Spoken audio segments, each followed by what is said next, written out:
Yeah, it's ready. Ready? Okay. So, has anyone ever had a friend who fight off a shark while scuba diving? Well, what about being chased around the muddy world by men with chainsaws? No? Oh, you have? Alright, that's gonna throw me off, so don't even raise your hand. Alright, well, I have. These are just some new dreams that I have every couple months. It's really weird. But this got me thinking, what exactly are dreams? Why do we dream the things we do? And finally, how can we interpret our dreams?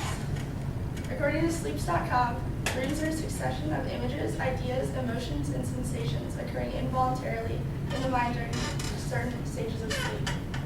I realize that there is a lot involved in this and probably can't tell you in 5 minutes, but I'll do my best to give you a brief overview in the time I have. I've broken this down into 3 main points. First, we'll go over the stages of sleep, then the content of the dreams, and finally the psychology behind the dreams.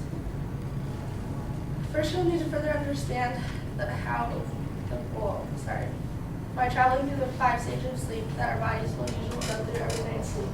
These are just the examples of brainwaves in each stage. The first stage is the light sleep phase. How many of you have had those dreams where you feel like you're falling and all of a sudden you jolt up? Yeah, those are really bad. But this is where they happen because you're kind of in sleep, not in sleep. The stage 2 is your eye movements will stop and your brainwaves become much slower, but sometimes you'll still have a random rapid brainwave. Stage 3, brainwaves, which are called delta waves, combined with smaller, faster waves to make up the stage of sleep. Delta waves are just a term for extremely slow brainwaves. Stage 4 is just delta waves by themselves. Stage 3 and 4 are referred to as deep sleep to most people, but also delta sleep, obviously coming from the term delta waves because, no, they're very slow waves. Stage 5 is REM sleep. REM stands for rapid eye movement. Within this stage of sleep, your breathing will become rapid, your eyes and muscles will jerk, and your limb muscles are actually temporarily paralyzed, which I found to be very interesting. Also, your brain levels are the same as someone who is awake, and your heart rate increases, your blood pressure rises, and it's hard for your body to regulate its temperature. This is a stage where most of your dreams will occur. And if you're awakened within your REM cycle, this is when you'll actually remember your dreams. Some interesting statistics that I found are that infants spend nearly half their time in the REM cycle, whereas adults only spend 20%. And then 50% of our time sleeping is in stage 2, and then 30 is divided between the other 3 stages of sleep. According to Wikipedia and the Basics About Dreaming, written by Michael Theisen, for the Dream Analysis and Interpretation, Ivan S. Hall collected and studied over 50,000 dreams at Western Reserve University, and then went on to publish a book with Van de Castle, The Content Analysis of Dreams, which studied dream reports given by college students. He started his research in the 1940s, but wasn't actually a published writer until the mid-90s. He found that personal experiences you have had in the last week or even the day before are usually what's in your dream, which we can pretty much relate to. Well, at least I can. I don't know about you guys. The 4 main categories of content that are studied are emotions, sexual themes, recurring dreams, and color versus black and white. Most of the time when there's an emotion in your dream, it has to do with anxiety, and for the most part, negative emotions are in dreams. You may have happy dreams, but that's very uncommon. When it comes to sexual themes, no more than 10% of the time do we have dreams like that, whether it be teens or adults. The percentage is pretty much the same. Recurring dreams, I find to be very interesting. The 2 that I open with are dreams that I have a lot of the time. And actually, females are more apt to have them than males. 70% of females said that they have recurring dreams, and only 65% of males have the same thing. Finally, a very small percentage has said they can dream in black and white. Does anyone only dream in black and white?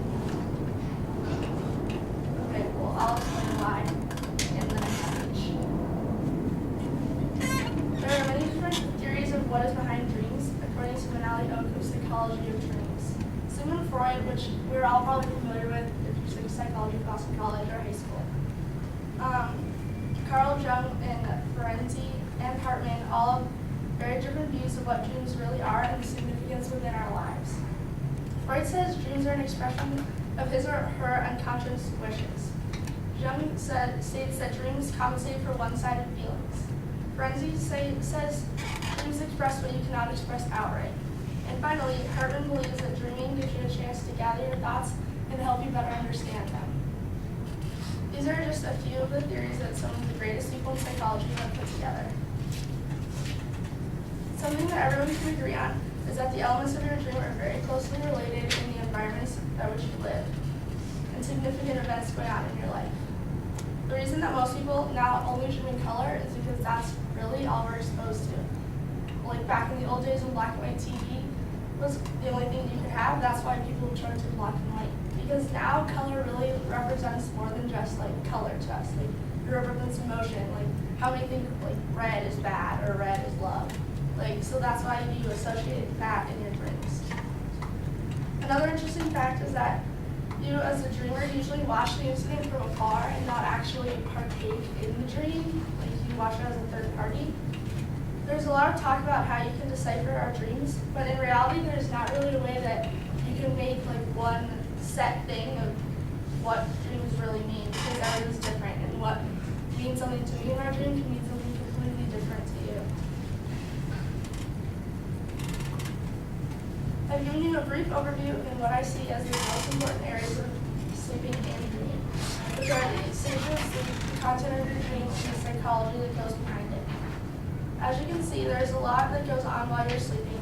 Also, a lot of interesting research and theories have been done about dreaming in particular. Although the psychology part of your dream is a little more unanswered, it is still a very interesting topic because you can really find out what is really going on while you're sleeping. Although there is no right or wrong answer to what your dreams mean, making your dream able to mean whatever you want, a lot of professors and scientists have devoted their lives to dream research and have put us a lot closer to understanding what they really mean.